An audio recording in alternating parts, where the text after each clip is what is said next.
I have allowed you fully. Sri Brijlaji, special mention.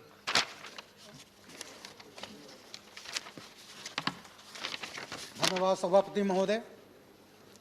मैं आज अनुसूचित जाति जनजाति अत्याचार निवारण नियमावली 1995 के संशोधन नियम 2016 के अंतर्गत अनुमन्य आर्थिक सहायता संबंधी विषय पर बात करना चाहता हूँ। केंद्र की भाजपा सरकार ने 2016 में अनुसूचित जाति यहाँ जो आपने लिख कर मुझे दिया जी सर, वही पढ़ना है। वही बोल रहा हूँ सर। हाँ, उसमें केंद्र का बीजेपी सरकार नहीं है। जनजाति नियमावली 1995 में संशोधन किया था, जिसके तहत हिंसा से पीड़ित व्यक्तियों को आर्थिक सहायता की राशि 4 गुना तक बढ़ा दी गई थी। यह धनराशि FIR पर 25%, चार्जशीट पर 50% और शेष 25% मुकदमा में फैसला आने के बाद देय है। हत्या के मामले में आर्थिक सहायता जो पहले मात्र 3 लाख रुपए होती थी को बढ़ाकर 8.25 लाख रुपए कर दी गई थी, जिसमें 50% पोस्टमार्टम होने पर और शेष 50% मुकदमे में चार्जशीट प्रेषित करने पर देय है। इसके अतिरिक्त मृतक व्यक्ति घर का कमाने वाला है तो उसकी विधवा आश्रित को 5,000 रुपया पेंशन महाबाई भत्ते के साथ बच्चों को स्नातक स्तर तक मुफ्त शिक्षा, छात्रावास की सुविधा के साथ, घर नहीं है तो घर, और घटना के दिन से 3 महीने तक पूरा घर का खर्च दे है। दलितों के अन्य 47 मामलों में भी इसी तरह की आर्थिक सहायता अनुमन्य है। कई राज्य सरकारें अभी तक इसका पालन नहीं कर रही हैं। इसलिए मैं महोदय आपके और सदन के माध्यम से सरकार से अनुरोध करता हूं कि केंद्र सरकार सभी राज्यों को इस नियम को पालन करने के लिए दिशा निर्देश देने की कृपा करें। धन्यवाद सर। धन्यवाद। सदस्यों को ये अवगत होना चाहिए, जो आपने लिख कर दिया, जो हमारा सेक्रेटेरिएट ने अप्रूव किया सेक्रेटेरिएट माने मेरा द्वारा, वही सदन में पढ़ना है। और मैं आपको मालूम होगा, अभी तक मेरा चेयरमैन के रूप में मेरा दायित्व तो बनता है, मैं देखते रहता हूँ, सुनता रहता हूँ, सुनता रहता हूँ। इसलिए मैं सबसे अनुरोध करता हूँ, कृपया आप, जो केवल ब्रिजलाल जी के नहीं है, सबके लिए ये, और सब आपस में भी बात करने वाले, पीयूष जी, आप दोनों कृपया, नहीं कोई प्रॉब्लम नहीं, अपना कुछ है तो बात करना है तो जाके बात करके आइए, कोई प्रॉब्लम नहीं। यहाँ I apologize, I should not have been talking. Right. But actually we were discussing the Sambalpur right, whatever it is. railway station. Okay. That cannot be a reason. Because there is one problem I have understood. People who are wearing this mask, they are thinking that they are talking very slowly. ये हंसने के बात नहीं, मैंने notice किया तो observation में बता रहा हूँ, केवल उनके मंत्री के बारे में नहीं, सबका भी। तो लोग सोच रहे हैं भाई आवाज़ ठीक नहीं जा रहा है, इसलिए थोड़ा तेजी से बोल रहे लोग। नहीं, आप नॉर्मली बोले, मास्क पहनकर बोले, जो आपका जो आवाज़ है वो उसी इसमें सदन में सबको इसमें जाएगा। इसलिए कृपया सब लोग, बहुत अनिवार्य कुछ अर्जेंट बात है तो भी कृपया बाहर जाके बात करें, नहीं तो अंदर आपस में बात करना थोड़ा अच्छा नहीं है। कारण क्या है, मेरा वीकनेस है, मैं देखता हूँ और सुनता हूँ, तो इसलिए, और पढ़ता हूँ, तो इसलिए please take care of the same. Shri Nekkanti Bhaskar Rao, this is not to with reference to any individual. Thank you, Chairman, sir. It is regarding to a medical college set up by the establishment of medical college in Rayagada district in Odisha backward district. Rayagada district is known as a most famous region of the state because of the longest human history. Although the district come into existence on 2nd October 92, it has long glorious historical records evidented by copper plates, rock inspirations as well as different coins, which clearly indicates the region was the center of attraction in all ages. Setting up a medical college in Rayagada is a long-standing demand of people of Rayagada, and it will definitely help the nearby district like Gajapati, Kalahandi, etc. 70% of the population of Rayagada district are SC and ST community. They are totally dependent on government hospitals. There is no nearby medical college available for them. Rayagada declared as a left-wing district by extremist district. Rayagada is a befitting place strategically for establishment of medical college. It is now declared as a railway division and connected to all the metro cities of India by trains. It is surrounded by prominent corporate houses like Aditya Birla Group of companies, JK Papers, IMFA, Vedanta, L&T, their ancillaries, etc. It has 5 nursing colleges, 4 engineering colleges, a pharmacy college, an agriculture college, 5 diploma engineering schools. Apart from Rayagada Autonomous College, having a potential being university and several degree colleges, a private university is also there. It has enough plain land to cater to the need of the medical college. I demand the Government of India, Minister of Health and Family Welfare, to consider this demand because it is a very backward district of Odisha. Thank you, sir. And Nekandi Bhaskar Rao resides there. That is also the reason. I know that. Huh? He is a resident of Orissa and MP also. Sri Sanjay Singh. धन्यवाद sir. मैंने भी sir जो notice दिया था उसमें कुछ संशोधन हो गया, तो जो संशोधित है वही पढ़ना पड़ेगा सर। क्या करें? अभी हाल में आज SSCCGL संजय का जन्मदिन है। Thank you sir.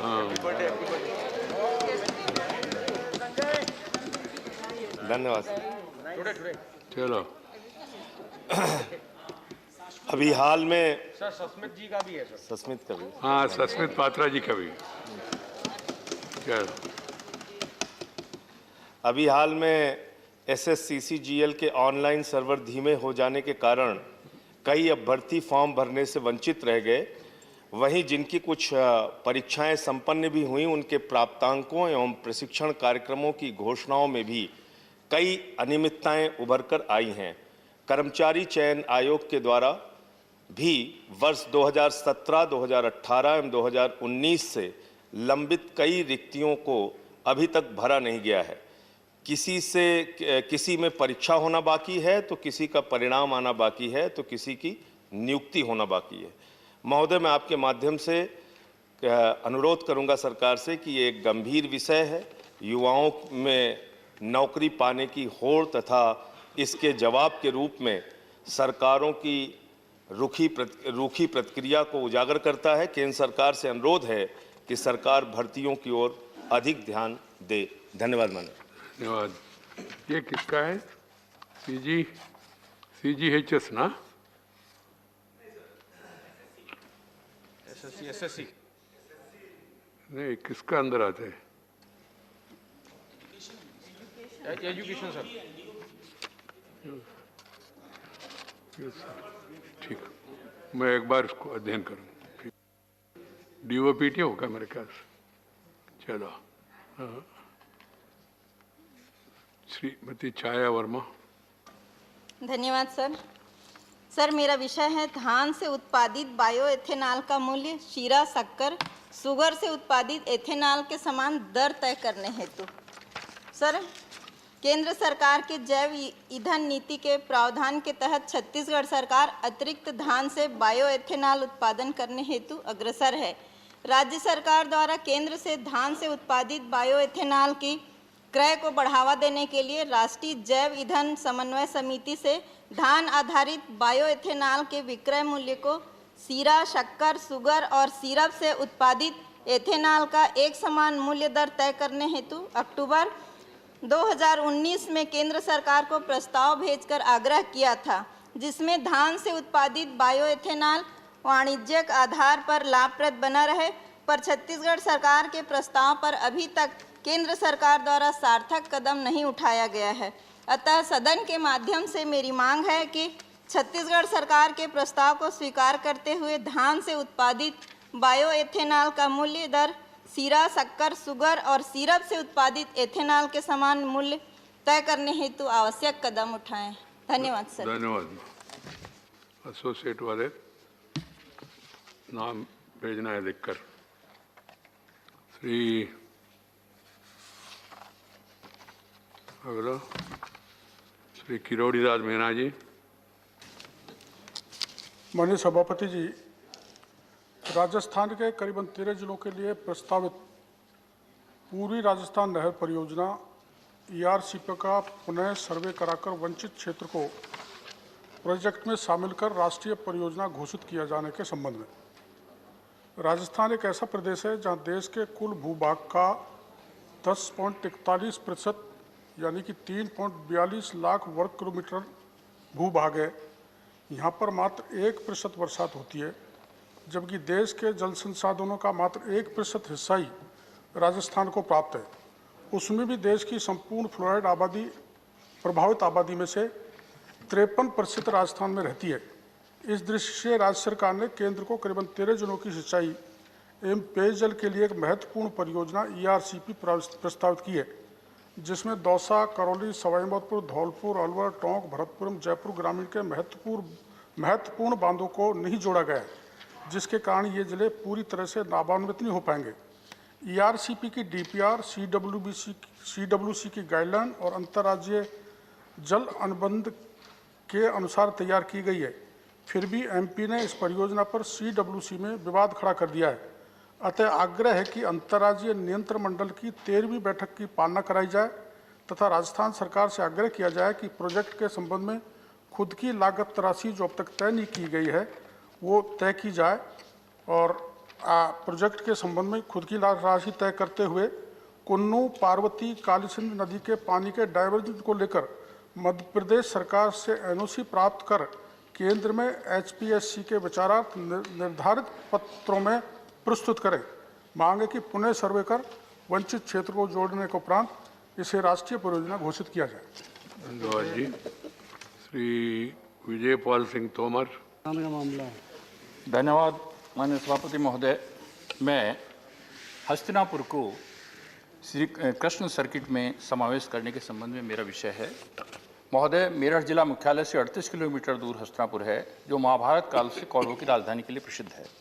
वर्तमान हस्तिनापुर एक जैन तीर्थ के रूप में भी प्रसिद्ध है, जहां लगभग 3000 जैन तीर्थयात्री रोजाना पूरे देश से जैन मंदिरों तथा विशेषकर जम्बूद्वीप के दर्शन हेतु आते हैं। श्री बीबी लाल के द्वारा किए गए उत्खनन से महाभारत कालीन अवशेष प्राप्त हुए हैं। केंद्र सरकार ने पिछले वर्ष के बजट में हस्तिनापुर के विकास हेतु तथा भारतीय विरासत एवं पुरातत्व संस्थान की स्थापना हेतु 500 करोड़ रुपये स्वीकृत किए, परंतु हस्तिनापुर का वास्तविक विकास हस्तिनापुर को रेल लाइन से सरधना और पानीपत से जोड़ने से होगा।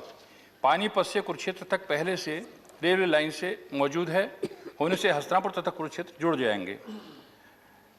मानवर मेरठ से पानीपत रेलवे लाइन स्वीकृत हो गई है। वर्तमान में केंद्र सरकार ने कृष्ण सर्किट के अंतर्गत 12 स्थलों का चयन किया है, जिनमें द्वारका, नाथद्वार, जयपुर, सीकर, कुरुक्षेत्र, मथुरा, वृंदावन, गोकुल, बरसाना, नंदगांव, गोवर्धन और जगन्नाथपुरी हैं। हस्तिनापुर के चारों तरफ महाभारत कालीन स्थल परीक्षतगढ़ में गांधारी तालाब, श्रृंगी ऋषि का आश्रम, बिजनौर में विदुरकुटी, बागपत में वारणाव्रत, मुजफ्फरनगर जिले में शुक्रता इत्यादि हैं। हस्तिनापुर को कुरुक्षेत्र से जोड़ने के क्षेत्र में हस्तिनापुर को कुरुक्षेत्र से जोड़ने से क्षेत्र में पर्यटन के आशातीत विकास के साथ रोजगार का भी बड़ी संख्या में सृजन होगा तथा बेहतर कनेक्टिविटी से तीर्थयात्री अच्छा अनुभव लेकर जाएंगे। पौराणिक तथा पर्यटन की दृष्टि से कृष्ण सर्किट तभी पूरा होगा जब कृष्ण सर्किट में हस्तिनापुर को सम्मिलित करके रेल मार्ग से कुरुक्षेत्र को जोड़ा जाए। मान्यवर, आपके माध्यम से हस्तिनापुर को मेरठ पानीपत वाले रेलवे लाइन से जोड़ने का भी आग्रह मैं सरकार से करता हूँ। धन्यवाद जी। श्री राकेश सिन्हा। धन्यवाद अध्यक्ष महोदय। मेरा विशेष उल्लेख राष्ट्रीय संग्राम में साम्राज्यवाद से संघर्ष करने वाले बाल शहीदों के सम्मान के संबंध में है। देश स्वतंत्रता का 75वां सालगिरह मनाने जा रहा है। भारतीय साम्राज्यवाद विरोधी आंदोलन का वैशिष्ट्य सांस्कृतिक राष्ट्रवाद था।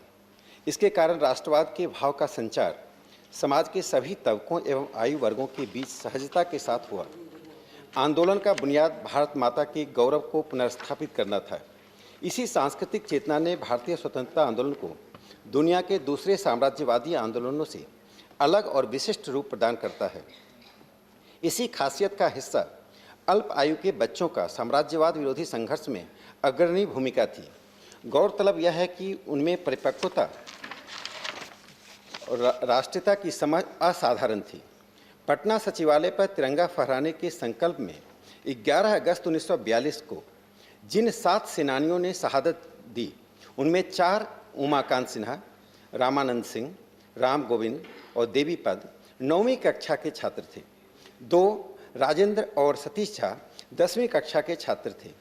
उड़ीसा के बाजी रावत ने मात्र 12 वर्ष की आयु में शहादत दी थी।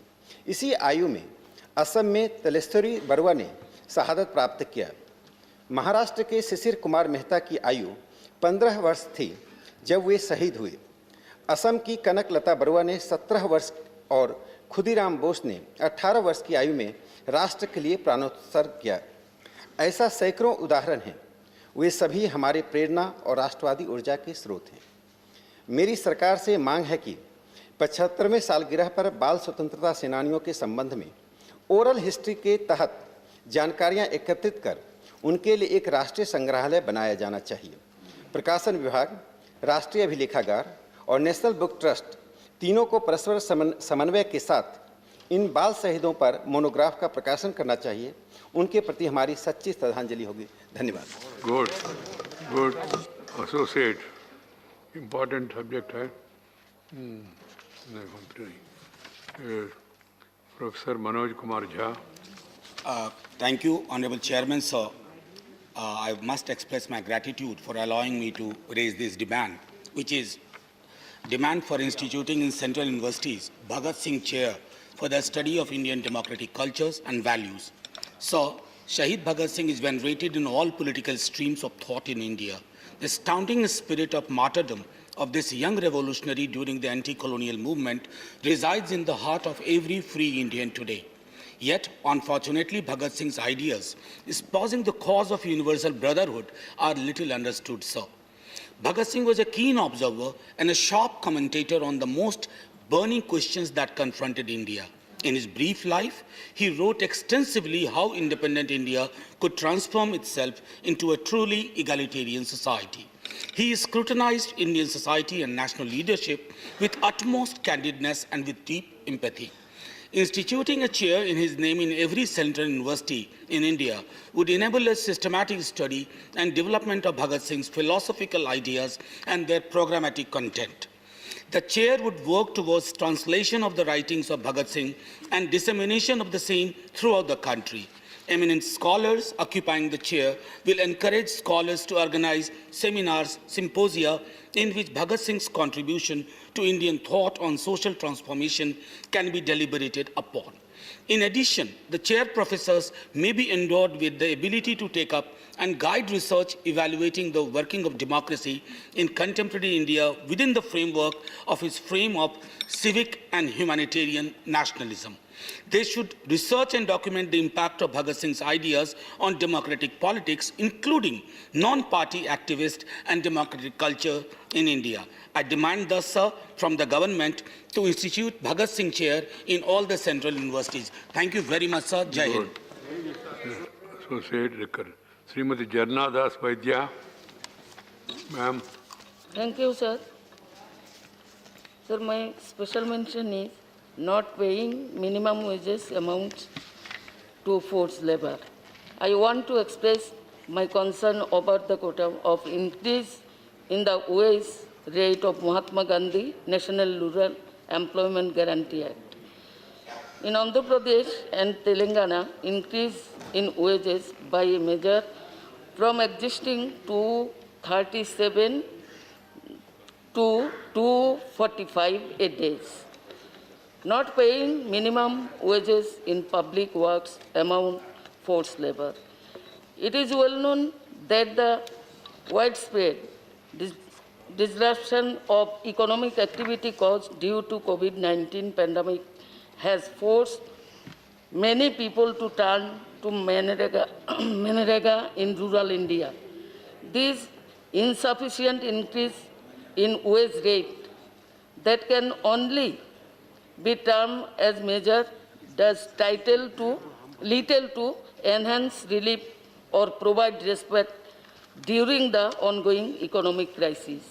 During Prime Minister Narendra Modi's visit in Tripura before assembly election, he had assured that the Manrega mandates would be increased from 100 days to 200 days and wages from rupees 340.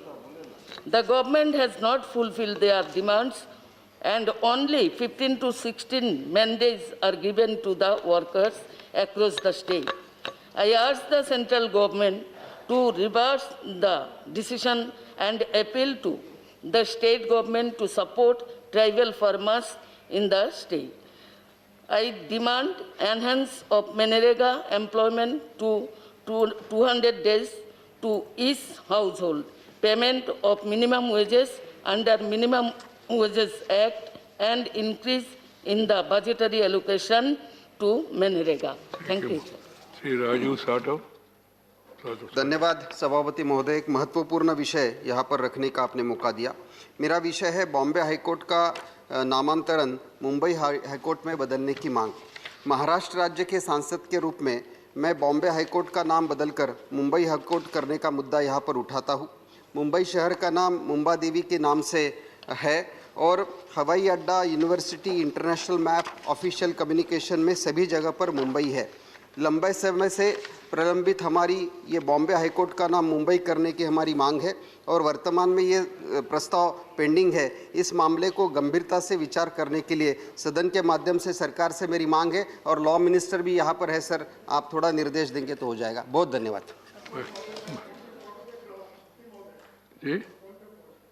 Sir, मैंने एक शून्यकाल दिया था अनिल देशमुख को बर्खास्त करने की मांग को लेकर। नहीं।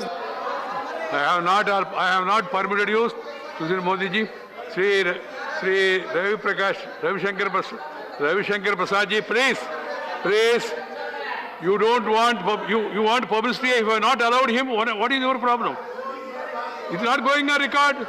It is not going on record. It will not. Sushil ji, please. This is not the way. This is not the way. I have not permitted. I have not permitted. Once I say I have not permitted, I will not permit. I will not permit. Once I say I have not permitted, I will not permit.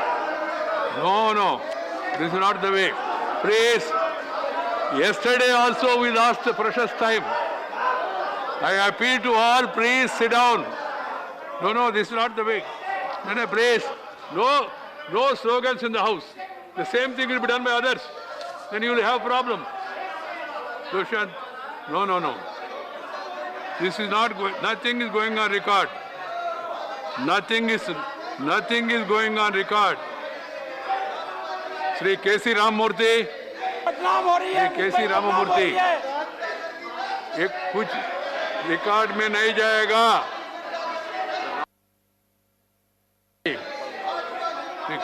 You lay it on the table of the house. K.C. Ramamurthy. Right? You are helping him by joining issue with him to get publicity. I have not allowed. It will not go on record. It will not go on record. Please, बैठ जाइए. No, this is not the way, please.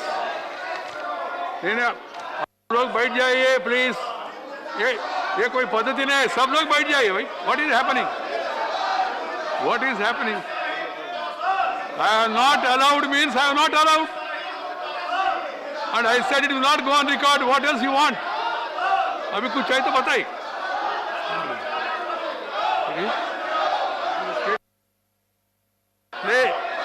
It is a state matter. I have not permitted. Understand this. It's a state matter. I have not permitted. I have not permitted means I have not permitted. No, nothing. How can it go? No. All of them. All of you has to understand this. It's a political issue. You settle it outside. Now question 286. Now it is time for question hour. Please sit down. And allow the question hour to go on. Yesterday also we lost question hour.